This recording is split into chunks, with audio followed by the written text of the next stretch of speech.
যে সড়ক মানুষকে পৌঁছে দেয় তার গন্তব্যে, কখনো কখনো সেই সড়ক বেয়েই ধেয়ে আসে মৃত্যু। সড়কে নিরাপত্তা একটি বৈশ্বিক সংকট। সারা বিশ্বে প্রতি বছর 13,50,000-এরও বেশি মানুষ সড়কে মৃত্যুবরণ করে এবং আহত হয় কয়েক লক্ষ মানুষ। বাংলাদেশে প্রতি বছর হাজারেরও বেশি মানুষ সড়ক দুর্ঘটনায় মারা যায় এবং মারাত্মকভাবে আহত হয় আরও অনেক বেশি। বাংলাদেশে সড়ক দুর্ঘটনায় আক্রান্তদের প্রায় 70% পথচারী, সাইকেল ও মোটর সাইকেল চালক। দুর্ঘটনায় বেশিরভাগ মারা যায় 16 থেকে 30 বছরের তরুণেরা। যখন একটি পরিবারের উপার্জনক্ষম ব্যক্তি সড়ক দুর্ঘটনার শিকার হয়, তখন সেই পরিবারে নেমে আসে অর্থনৈতিক দুর্যোগ। সিএনজিকে ওভারটেক করতেছিলাম, সিএনজিওয়ালা ডাইনে আমাকে বেশি একটা চাপ দিয়ে দেয়, পড়ে যাই, একটা আঙুল ভেঙে যায়, পা ভেঙে যায়। এই অবস্থায় থাকতে হবে আরও প্রায় 1.5 মাস 2 মাস। আমার পরিবারে আমি একমাত্র কর্মজীবী। এখন আর কি ঋণগ্রস্ত কিছু আর কিছু হচ্ছে আমার সঞ্চয়ের, এই মিলে সময়টুকু পার করতেছি। সড়ক দুর্ঘটনা শুধুমাত্র একটি পরিবারের জন্য শোক বয়ে আনে তা নয়, এটি জাতীয় উন্নয়নের অগ্রযাত্রাকে ব্যাহত করে, দেশের অর্থনীতি ও স্বাস্থ্যসেবা খাতের উপর ব্যাপক চাপ তৈরি করে। সড়ক দুর্ঘটনার জন্য বাংলাদেশ জিডিপির প্রায় 5% হারায়। কেন থামছে না সড়কে মৃত্যুর মিছিল? বিশেষজ্ঞরা বলছেন, আন্তর্জাতিকভাবে সড়ক নিরাপত্তা আইন ছাড়া টেকসই সড়ক ব্যবস্থাপনা নিশ্চিত করা সম্ভব নয়। আমাদের সকলের চাওয়া নিরাপদ সড়ক। আসলে নিরাপদ সড়ক বলতে আমরা কি বুঝি? নিয়ম মেনে পথ চলুন, বিপদমুক্ত থাকুন। নিরাপদ সড়ক বলতে আমি এটাই বুঝি যেখানে যে সড়কে মানুষ নিরাপদে চলাফেরা করতে পারবে, আমার সেফটিটা ইনশিওর করা হবে এবং সেখানে প্রপার রুলস অ্যান্ড রেগুলেশন থাকবে এবং মানুষ সেটা মানতে বাধ্য হবে। নিরাপদ সড়ক বলতে আমি যেটা চাই, আমাদের রাস্তাগুলো কিন্তু অনেক ভাঙা। আমি চাই আমাদের রাস্তাগুলো এখন সংস্কার করা হোক, আমাদের ফুটপাথগুলো যেন ঠিক থাকে, আমাদের রাস্তাগুলো যেন ঠিক থাকে, গাড়ি ঘোড়া যেন ঠিকমতো চলতে পারে, আর মানুষজন যেন ফুটপাথ ব্যবহার করতে পারে। নিরাপদ সড়ক বলতে আমি বুঝি দুর্ঘটনাজনিত কোনো ঘটনা যাতে আমার প্রাণহানির সংখ্যা না থাকে, যে সড়কে আমি স্বাভাবিকভাবে নিরাপত্তার সাথে নির্বিঘ্নে বাড়ি যেতে পারবো, বাসায় ফিরতে পারবো, এরকম একটা সড়ককে আমি বুঝি। সড়ক সংশ্লিষ্টদের মতে দক্ষ চালক, শিক্ষিত সচেতন নাগরিকের পাশাপাশি উন্নত রাস্তাঘাট, প্রশস্ত রাস্তা দুর্ঘটনা কমাতে সক্ষম। রংপুর থেকে ঢাকা যেতে 8-10 ঘন্টা যেত, 12 ঘন্টা যেত যানজটের কারণে। এখন সময় লাগে 5 ঘন্টা, 5.5 ঘন্টা। আগে সিঙ্গেল রাস্তা থাকতে প্রচুর অ্যাক্সিডেন্ট হচ্ছিল, প্রচুর যানজট হচ্ছিল, এখন সেই যানজট নাই।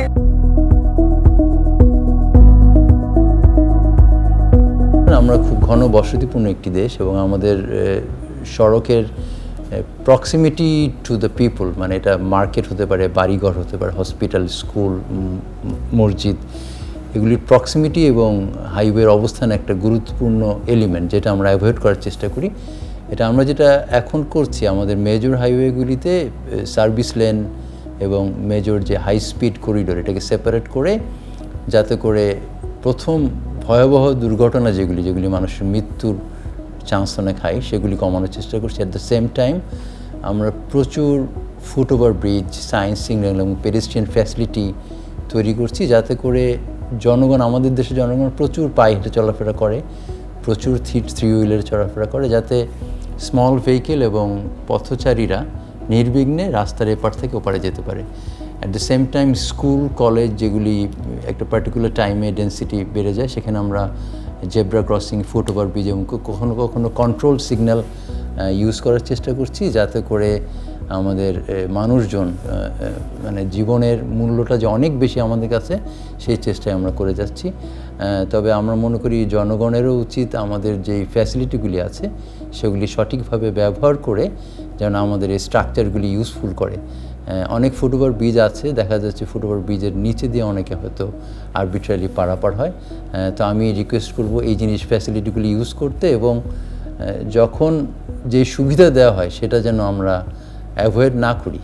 অ্যাট দ্য সেম টাইম যারা প্যাসেঞ্জার আছেন, গাড়ি চালান, তাদের ওই স্পিডটা একটু কন্ট্রোল করতে হবে। আমরা সারা বাংলাদেশে ITS মেজর হাইওয়েতে ইন্টেলিজেন্ট ট্রান্সপোর্ট সিস্টেম ব্যবহার করে আমরা বিভিন্ন মেসেজিং সিস্টেম চালু করছি। ঢাকা মাওয়া, ঢাকা এলেঙ্গা, রংপুর, এখানেও আমরা দেখবেন ভবিষ্যতে। তো আমরা আশা করি এই মেসেজগুলি এবং স্পিড যদি সেপারেটর হিসাবে ইউজ করতে পারি, ভবিষ্যতে আমাদের হাইওয়েগুলি আরও নিরাপদ হবে। আমরা প্রতি বছর যে সড়কগুলি নতুনভাবে তৈরি করি সেগুলিতে যে সাইন, সিগন্যাল এবং ইনফরমেটরি সাইন, মেসেজ যেগুলি ব্যবহার করি, ওটা ইনস্টল করার পরে কিন্তু প্রতি বছর এটা আবার মেনটেন করার একটা ব্যাপার থাকে। যেমন ধরেন প্রচুর জেব্রা ক্রসিং, লেন মার্কিং, এগুলো আমরা প্রতি বছর দিই। কিন্তু দেখা যায় আমাদের দেশে যেহেতু প্রচুর বৃষ্টি হয়, প্রচুর ধুলাবালি হয়, ফ্রিকশনের কারণে ওইগুলি অনেক সময় কিছুটা হয়ে যায়। তো আমরা প্রতি বছরই চেষ্টা করি যেন জনগণ এই সুবিধাগুলো ঠিকমতো ভোগ করতে পারে। বিশেষজ্ঞদের মতে সড়ক নিরাপত্তা আইন শুধু প্রণয়ন করলেই হবে না, আইন যেন বাস্তবায়নযোগ্য হয় তা নিশ্চিত করা জরুরি।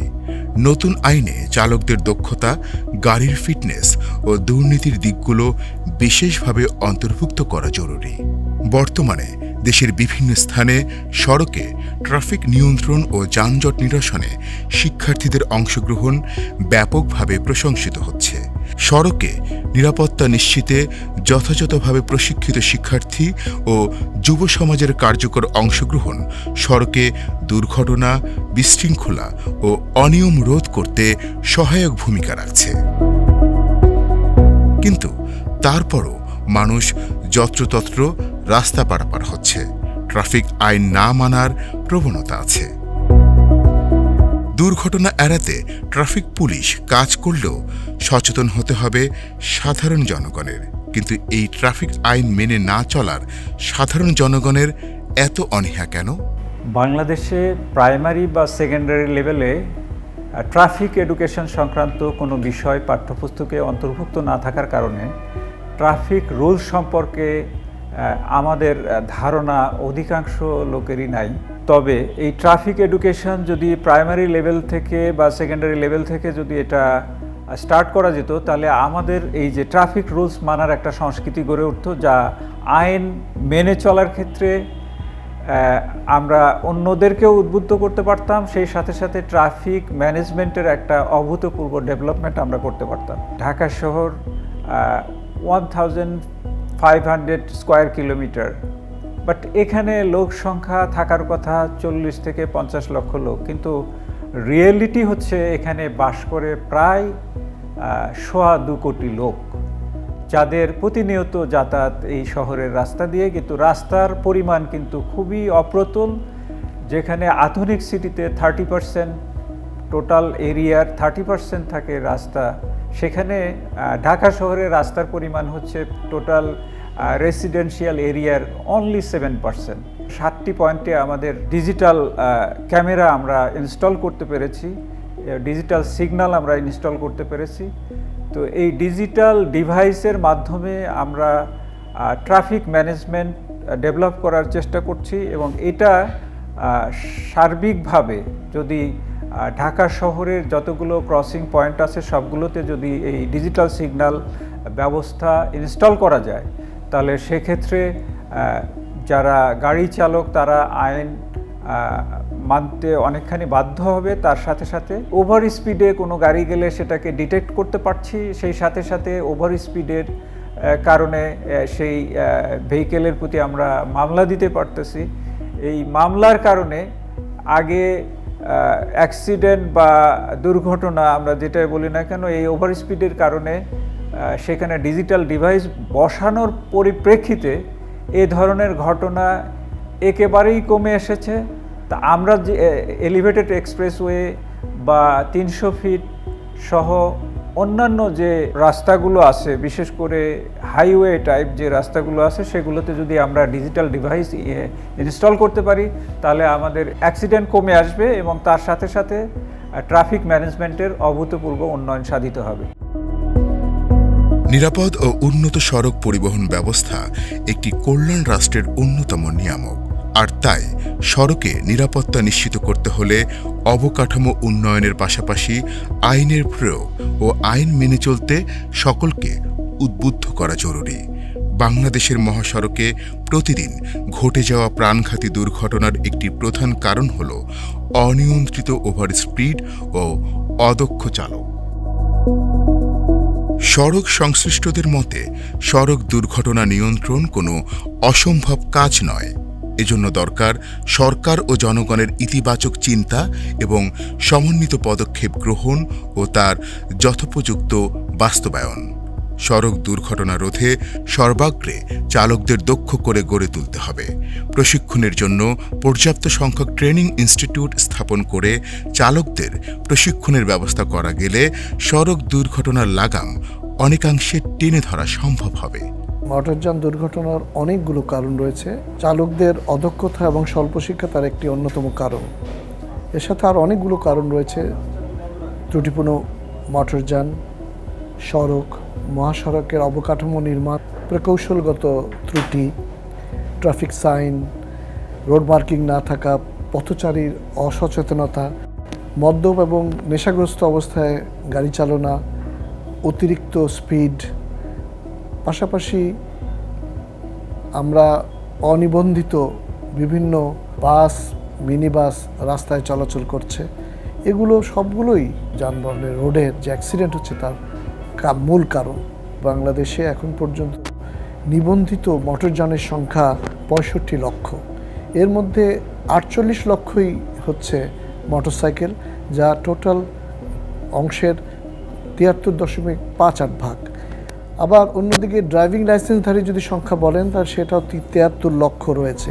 এর মধ্যে পেশাদার মোটর চালকের সংখ্যা 40 লাখের মতো। এর মধ্যে কিছু কিছু আছে যাদের যারা ভারী যানবাহন চালায় তাদের সংখ্যা খুব কম। ফলে দূরপাল্লার যে অগণিত গাড়ি চলছে সেগুলোতে সঠিক চালককে, পেশাদার চালককে পাওয়ার ক্ষেত্রে আমাদের কিছু সমস্যা দেখা দেয়। ফলে তারা হেল্পার কিংবা কন্ডাক্টরকে মাধ্যমে তারা এই কার্যক্রম চালায়। ফলে এটাও কিন্তু দুর্ঘটনার একটা অন্যতম কারণ।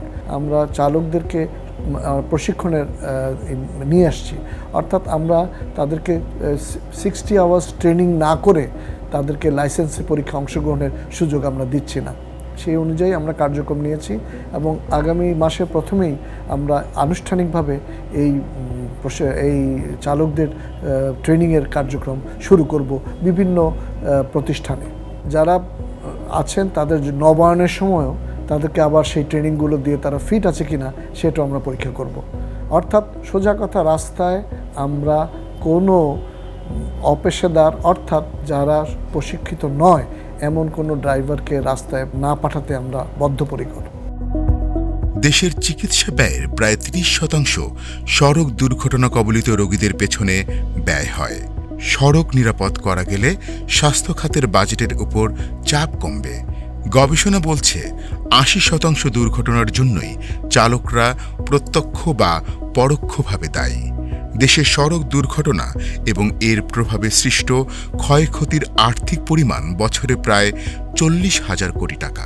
দুর্ঘটনা হ্রাসের লক্ষ্যে সড়ক পরিবহন ও মহাসড়ক বিভাগ নিরাপদ সড়কের লক্ষ্যে বিভিন্ন ডাইভার্সিফাইড প্রকল্প বাস্তবায়নের জন্য নিরলসভাবে কাজ করে যাচ্ছেন। সড়ক নিরাপত্তার বিষয়টিকে আমাদের মন্ত্রণালয়ের কার্যক্রমের বিভিন্ন পর্যায়ে এটাকে একটা ইন্টিগ্রাল পার্ট হিসেবে আমরা ইতিমধ্যে প্রতিষ্ঠিত করেছি।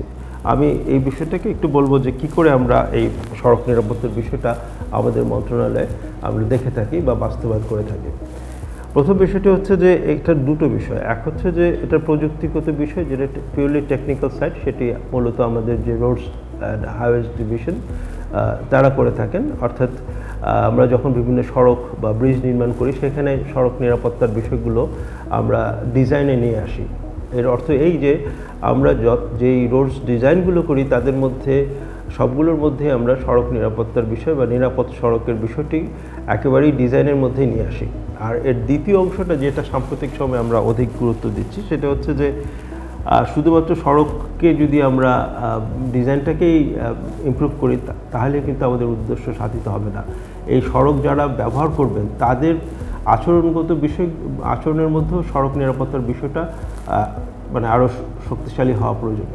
সেজন্য আমরা কতগুলো প্রজেক্ট নিয়েছি ইতিমধ্যেই বিআরটিএ এবং ডিটিসি এর মাধ্যমে, যেখানে আমরা যারা সড়ক ব্যবহার করছেন, যেমন গাড়ি চালক, পরিবহন সেক্টরের অপারেটরস যারা আছেন বা ব্যবস্থাপনার সাথে যারা জড়িত, আর যারা এই বিভিন্ন যানবাহনগুলো ব্যবহার করছেন, যারা অর্থাৎ যাত্রী সাধারণ, তারা যেন সকলেই এই সড়ক নিরাপত্তার বিষয়টা এবং নিরাপদ সড়কের বিষয়টা তাদের যে এই যানবাহন ব্যবহার বা সড়ক ব্যবহারের মধ্যে তারা যেন এটার চর্চাটা নিশ্চিত করে, সেই বিষয়টা আমরা চাচ্ছি। অর্থাৎ তাদেরকে একটা মোটিভেশন এবং তাদের এই সড়ক নিরাপত্তার যে সাইকোলজিক্যাল বা বিহেভিয়ারাল ইস্যুস সেটাকে আমরা অ্যাড্রেস করছি।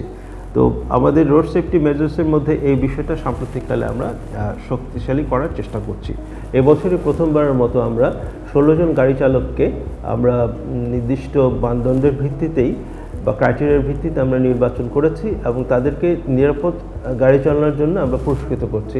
আমরা আসলে ইলেকট্রনিক ভেহিকেলের দিকেও আমরা মনোনিবেশ করছি। আমরা চাচ্ছি যে ইলেকট্রনিক ভেহিকেল ইউজ করার ফলে বা আমাদের যে কোন প্রক্রিয়াতে আমরা বায়ু দূষণের মাত্রা কমাতে পারি, পরিবেশের উন্নয়ন করতে পারি এবং একই সাথে আমরা সড়ককে নিরাপদ সড়ক নিশ্চিত করতে পারি, সেই বিষয়গুলো আমরা দেখছি এবং সেই জন্য আমাদের বিভিন্ন প্রকল্প পরিকল্পনার পর্যায়ে আছে এবং অনেকগুলোই বাস্তবায়ন পর্যায়ে আছে। একটি উল্লেখযোগ্য প্রকল্প হচ্ছে রোড সেফটি প্রকল্প, যেটি বিশ্ব ব্যাংকের অর্থায়নে আমাদের বাস্তবায়িত হচ্ছে। সেখানে আমরা বাংলাদেশ পুলিশ, স্বাস্থ্য মন্ত্রণালয়, বিআরটিএ এবং আমাদের রোডস অ্যান্ড হাইওয়েজ ডিভিশন, এই 4টি বিভাগ এখানে এই রোড সেফটি বিভিন্ন পরিকল্পনা বাস্তবায়ন করছে। ওই প্রকল্পের মাধ্যমে আমরা আশা করি যে বেশ কিছু নতুন সূচনা হবে, যেগুলো আমাদের বাংলাদেশে সড়ক নিরাপত্তার ক্ষেত্রে এবং নিরাপদ গাড়ি চালনা এবং রোড সেফটি ওভারঅল বিষয়টিতে ইতিবাচক প্রভাব বিস্তার করবে। বাংলাদেশে সড়ক সংক্রান্ত প্রথম আইন প্রণীত হয় 1983 সালে মোটর ভেহিক্যাল অর্ডিন্যান্স নামে। পরবর্তীকালে 2018 সালে শিক্ষার্থীদের ব্যাপক আন্দোলনের মুখে কার্যকর হয় সড়ক পরিবহন আইন 2018। এরপর 2022 সালের 27শে ডিসেম্বর এ আইনের আওতায় জারি হয় সড়ক পরিবহন বিধিমালা 2022। নিরাপদ সড়ক নিশ্চিত করতে সড়ক নিরাপত্তার আন্তর্জাতিকভাবে স্বীকৃত সেফ সিস্টেম অ্যাপ্রোচ এর পাইলট ভিত্তিক বাস্তবায়নের জন্য প্রথমবারের মতো বাংলাদেশে 4টি সংস্থার সমন্বয়ে বাংলাদেশ সড়ক নিরাপত্তা প্রকল্পের কার্যক্রম চলছে। জাতীয় নিরাপদ সড়ক দিবসের এবারের প্রতিপাদ্য বিষয় মানসম্মত হেলমেট ও নিরাপদ গতি, কমবে জীবন ও সম্পদের ক্ষতি। লেখাপড়া, চাকরি এসব করে করে বিয়েই করলো না, এখন বাইক চালাবে। বাইক, একটা মাত্র মেয়ে, উল্টাপাল্টা কিছু হয়ে গেলে। মা, ও মা, আমি তো সাবধানে বাইক চালাবো, মাথায় মানসম্মত হেলমেটও পরবো, আর সেফটি ইকুইপমেন্টস তো আছেই।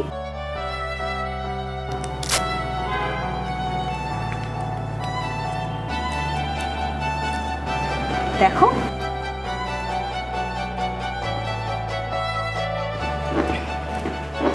শোনো, মানসম্মত হেলমেট পরলে অ্যাক্সিডেন্টে মাথায় আঘাতের ঝুঁকি অনেক কমে যায়।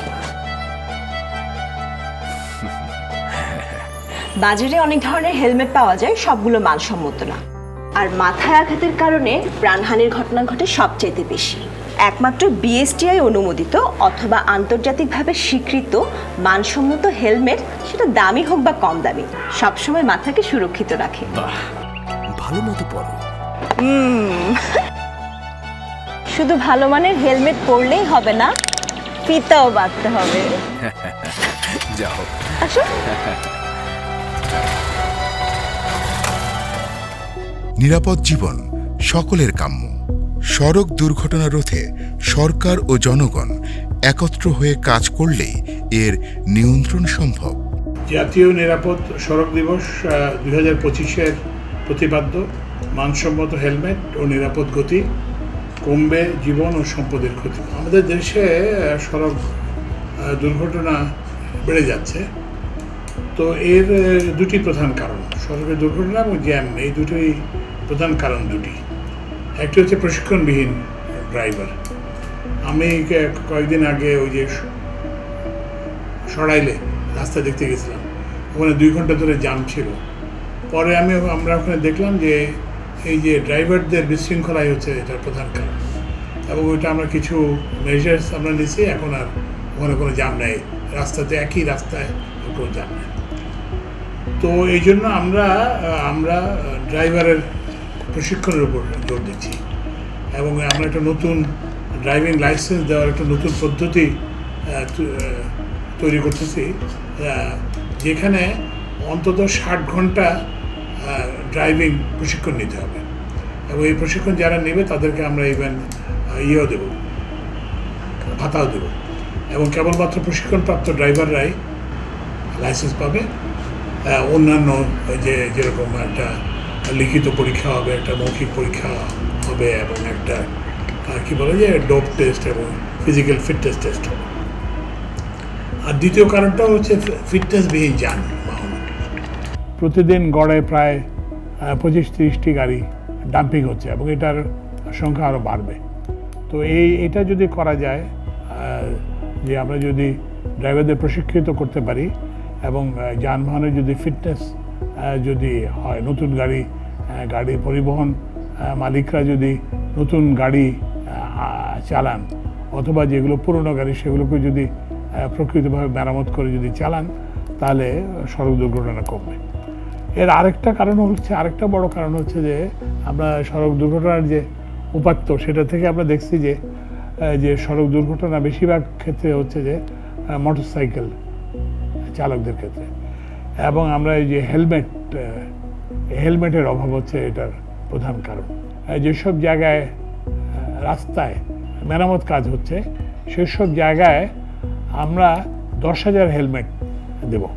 এরপরে হচ্ছে যে হাইওয়ে পুলিশের জন্য, যাতে মানে গতিসীমার মধ্যে গাড়ি থাকে, সেই জন্য আমরা গাড়ির ব্যবস্থা করতেছি। এরপর হচ্ছে যে অ্যাম্বুলেন্সের ব্যবস্থা করতেছি, যাতে সড়ক দুর্ঘটনায় কেউ আহত হলে তাকে যাতে দ্রুত হাসপাতালে নিয়ে যাওয়া যায়, যাতে জীবন রক্ষা পায়। সড়ক দুর্ঘটনা হলে রাষ্ট্র পরিবারকে ক্ষতিপূরণ দেওয়ার একটা বিধান আছে, কিন্তু এই বিধানটা ঠিকভাবে কার্যকর হচ্ছে না, এবং সড়ক দুর্ঘটনায় যারা নিহত হচ্ছেন, আহত হচ্ছেন, তারা এই ক্ষতিপূরণটা পাচ্ছেন না। তো ওই জন্য আমরা ক্ষতিপূরণ পাওয়ার প্রক্রিয়াটাকে সহযোগীকরণ করছি, এবং যাতে করে যারা এই দুর্ভাগ্যজনকভাবে যাদের এই সড়ক দুর্ঘটনায় মৃত্যু হয়, তারা যাতে সরকারের যে সহায়তা, মৃত্যুর ক্ষেত্রে 5 লাখ টাকা, সেটা যাতে অবিলম্বে পেয়ে যান, যাতে অন্তত পরিবারটা সহায়হীন না হয়ে পড়ে।